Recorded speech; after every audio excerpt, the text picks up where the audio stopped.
Ya, untuk video kali ini kita akan membahas nomor 8. Kita baca dulu soalnya. Gambar menunjukkan 3 pasang polarisator. Sinar datang untuk setiap pasangan tidak terpolarisasi dan memiliki intensitas rata-rata yang sama, yaitu 48 watt per meter kuadrat. Tentukan intensitas rata-rata sinar yang ditransmisikan untuk masing-masing dari 3 kasus yang ada di bawah, seperti ditunjukkan pada gambar.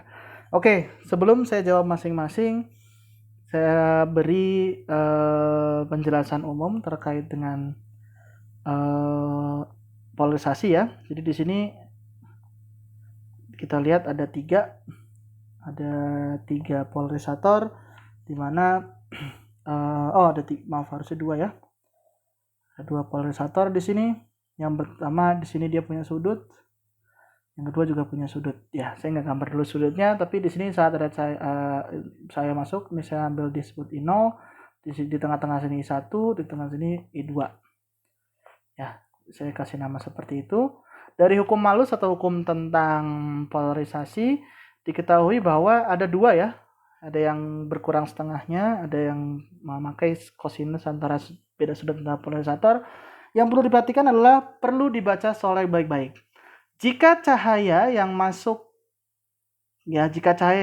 pada sebuah polarisator itu belum terpolarisasi, ya. Jika belum terpolarisasi ya. Lalu misalnya I0 belum terpolarisasi, maka I1 mau apapun bentuk bagaimanapun sudutnya, maka I1 akan sama dengan setengah dari I0. Tapi catatannya, ya sekali lagi saya ulangi, I1 akan selalu sama dengan setengah I0 jika dan hanya jika I0 itu disebutkan tidak terpolarisasi. Jadi perlu dibaca baik-baik apakah cahaya masuk itu terpolarisasi atau tidak. Nah, lanjutannya, walaupun intensitasnya besarnya berkurang setengahnya, tapi kemudian I1 itu terpolarisasi mengikuti polarisator yang pertama. Jadi kan tadi tidak terpolarisasi, setelah lewat dari I1, maka dia terpolarisasi tergantung dari theta 1. Ya. Lalu yang selanjutnya, I2 itu akan sama dengan I1 kosinus theta. Ya, kosinus theta. Nah, biasanya yang membingungkan itu bagaimana mencari tetanya. Nah, yang pertama, cara mencari theta paling mudah adalah tentukan dulu acuan.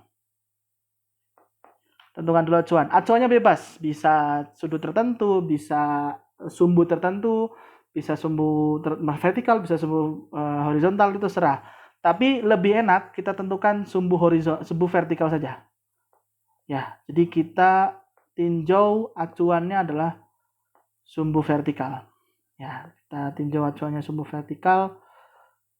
Artinya begini ya, acuannya sumbu vertikal. Jadi saya kasih ini sebagai acuan. Oh, jangan di atas, saya butuh acuan. Ya, sumbu vertikal. Lalu perhatikan, karena acuannya ini kita bisa pilih ke arah manapun, tapi kita ambil acuannya juga. Kalau sudutnya berputar ke arah kanan atau searah dengan jarum jam, itu kita ambil positif, maka kebalikannya kita ambil negatif. Bisa juga diambil kebalikannya ya, bebas. Ya, jadi bisa diambil yang berlawanan jarum jam itu positif, lalu ini negatif. Tapi yang saya pakai di sini itu acuannya seperti ini. Searah jarum jam itu positif, negatif. Sehingga theta dengan acuan ini akan sama dengan theta yang kedua atau yang setelahnya dikurangi theta yang theta 1. Ya, jadi ingat, tapi 2 dengan 1 ini tidak hanya terbatas untuk 2 dan 1 saja. Tapi yang setelahnya dikurangi dengan yang sebelumnya. Sehingga kalau kita tinjau yang nomor A ya, nomor A, di situ kita tahu dari acuan tegak lurus ini, polarisator yang pertama itu akan punya sudut theta 1 itu karena dia diputar ke arah ke arah kanan ya, atau ke arah dalam, ke searah dengan jarum jam, dia akan punya sudut 30 derajat positif ya. Sedangkan theta 2-nya dia juga diputar ke arah sana, jadi dia punya 30 derajat juga ya. Artinya kalau kita mau cari I2 itu akan sama dengan I1 kali cos sinus kuadrat 30 derajat dikurangi 30 derajat. I1-nya akan sama dengan setengah I0. Ya, setengah I0. Ini sama dengan kosinus kuadrat 0 derajat. Ya. Kosinusnya 0 itu adalah 1 ya, artinya I2 akan sama dengan setengah I0 saja. Ini akan sama dengan 24 watt per meter kuadrat. Begitu pula untuk yang B.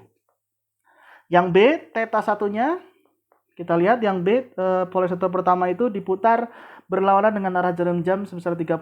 Jadi kita ambil dengan acuan kita ya, 30 derajat. Lalu theta satunya kita ambil plus ya, plus 60 derajat.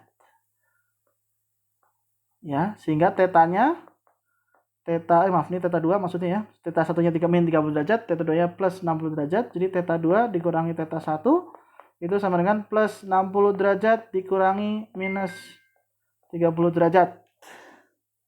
Ya, artinya dia akan sama dengan 90 derajat ya. Sama dengan 90 derajat.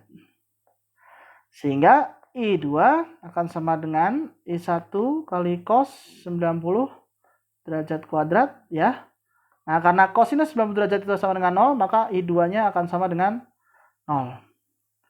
Nah, begitu pula untuk yang C, theta satunya itu kita bisa lihat dia plus 60 derajat karena dia diputar secara jarum jam. Theta 2-nya kita lihat dia plus 30 derajat ya. Jadi artinya tetanya akan sama dengan 30 derajat dikurangi plus 60 derajat akan sama dengan minus 30 derajat. Nah, seperti kita tahu, kalau kita hitung, I2 akan sama dengan I1 kosinus kuadrat minus 30 derajat. Kosinus minus itu akan sama dengan kosinus dia sendiri ya. Artinya ini setengah kali I0 dikali kosinus 30 derajat. Cos 30 derajat itu setengah akar 3 ya. Setengah akar 3. Nah, ini bisa dihitung lagi. Berapanya? Yang perlu diingat sekali lagi adalah tentukan acuannya. Ya, tentukan acuan dari sudutnya, lalu kemudian kurangi. Ini adalah cara yang lebih mudah. Tidak perlu bingung 2 dikurangi 1 atau 1 kurangi 2. Tidak perlu. Tentukan acuan, lalu 2 dikurangi dengan 1. Nah, minus dan plusnya perlu diperhatikan juga. Semoga cukup membantu.